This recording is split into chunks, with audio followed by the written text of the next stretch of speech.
ಎಲ್ಲರಿಗೂ ನಮಸ್ಕಾರ.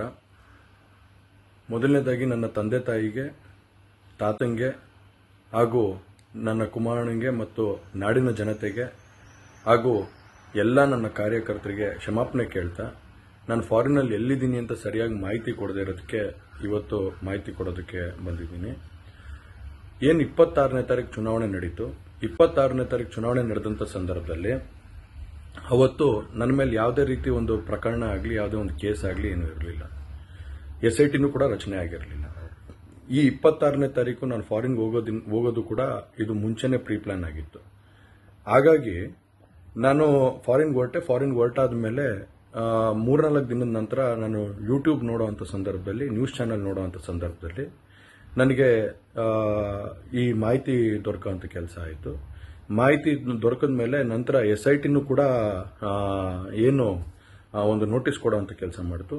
ಆ SIT ನೋಟಿಸ್ಗೂ ಕೂಡ ನಾನು ಎಕ್ಸ್ ಖಾತೆ ಮುಖಾಂತರ ಮತ್ತು ನನ್ನ ಲಾಯರ್ ಮುಖಾಂತರ ನಾನು 7 ದಿನ ಸಮಯ ಅವಕಾಶ ಕೇಳಿದ್ದೆ.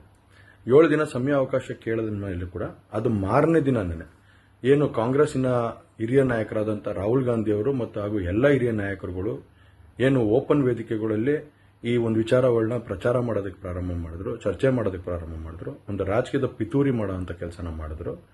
ಇದೆಲ್ಲ ನೋಡಿದಂಥ ಸಂದರ್ಭದಲ್ಲಿ ನಾನು ಡಿಪ್ರೆಷನ್ಗೆ ಹೋಗುವಂಥ ಕೆಲಸ ಆಯಿತು, ಐಸೋಲೇಷನ್ಗೆ ಹೋಗುವಂಥ ಕೆಲಸ ಮಾಡಿಕೊಂಡೆ. ಹಾಗಾಗಿ ನಾನು ಮೊದಲನೇದಾಗಿ ನಿಮ್ಮೆಲ್ಲರನ್ನೂ ಕ್ಷಮಾಪಣೆ ಕೇಳಿದೆ, ದಯವಿಟ್ಟು ಕ್ಷಮಿಸಿ ಅಂತ ಕೇಳಿದೆ ನಾನು. ಅದಾದ ನಂತರ ಹಾಸನಲ್ಲೂ ಕೂಡ ಕೆಲವು ಶಕ್ತಿಗಳು ಎಲ್ಲ ಒಟ್ಟಿಗೆ ಸೇರಿಕೊಂಡು ಇವತ್ತು ನನ್ನ ಮೇಲೆ ರಾಜಕೀಯದ ಒಂದು ಪಿತೂರಿ ಮಾಡುವಂಥ ಕೆಲಸ ಮಾಡೋವಂಥದ್ದು ಇರ್ಬೋದು. ರಾಜಕೀಯವಾಗಿ ನಾನು ಏನು ಬೆಳೀತಾ ಇದ್ದೀನಿ, ನನ್ನ ಕುಗ್ಗಿಸ್ಬೇಕು ಅನ್ನೋ ಒಂದು ರೀತಿಯಲ್ಲಿ ಇವತ್ತು ಏನೇನೋ ಒಂದು ಪ್ರಕರಣಗಳಲ್ಲಿ ಅವರು ಎಲ್ಲರೂ ಕೂಡ ಒಂದು ಭಾಗಿಯಾಗುವಂಥ ಕೆಲಸಗಳನ್ನ ಮಾಡಿಕೊಂಡ್ರು. ಹಾಗಾಗಿ ಇವನ್ನೆಲ್ಲ ನೋಡಿದಂಥ ಸಂದರ್ಭದಲ್ಲಿ ಇದ್ದಿದ್ದು ಇನ್ನೂ ಒಂದು ಆಘಾತ ಆಗೋಂಥ ಕೆಲಸ ಆಗಿ ನಾನೇ ಒಂಚೂರು ದೂರ ಇದ್ದೆ. ಹಾಗಾಗಿ ಯಾರು ಕೂಡ ಇದ್ರ ಬಗ್ಗೆ ತಪ್ಪು ತಿಳಿಯೋದು ಬೇಡ. ನಾನೇ ಖುದ್ದಾಗಿ ಶುಕ್ರವಾರ ಏನು 31ನೇ ತಾರೀಕು 10 ಗಂಟೆಗೆ SIT ಮುಖಾಂತರ SIT ಮುಂದೆ ಬಂದು ನಾನು ಸಂಪೂರ್ಣ ಈ ಇನ್ವೆಸ್ಟಿಗೇಷನ್ಗೆ ಸಹಕಾರ ಕೊಡೋ ಮುಖಾಂತರ ನಾನು ಇದಕ್ಕೆ ಸರಿಯಾದ ರೀತಿಯಲ್ಲಿ ಉತ್ತರ ಕೊಡುವಂಥ ಕೆಲಸನ ಮಾಡ್ತೀನಿ. ಹಾಗೆ ನ್ಯಾಯಾಲಯದ ಮೇಲೆ ನನಗೆ ನಂಬಿಕೆ ಇದೆ. ಖಂಡಿತವಾಗ್ಲೂ ಕೂಡ ನಾನು ಈ ಒಂದು ಏನು ಸುಳ್ಳಿನ ಪ್ರಕರಣಗಳಿದಾವೆ, ಈ ಸುಳ್ಳು ಪ್ರಕರಣದಿಂದ ಆಚೆ ಬರುವಂಥ ಕೆಲಸನ ನ್ಯಾಯಾಲಯದ ಮುಖಾಂತರನೇ ಮಾಡ್ಕೋತೀನಿ ಅನ್ನೋ ಒಂದು ನಂಬಿಕೆ ನನ್ನಲ್ಲಿ ಏನಿದೆ.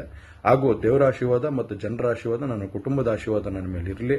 ಖಂಡಿತವಾಗ್ಲೂ ನಾನು ಈ 31ನೇ ತಾರೀಕು ಶುಕ್ರವಾರ ನಾನು SIT ಮುಂದೆ ಬರ್ತೀನಿ.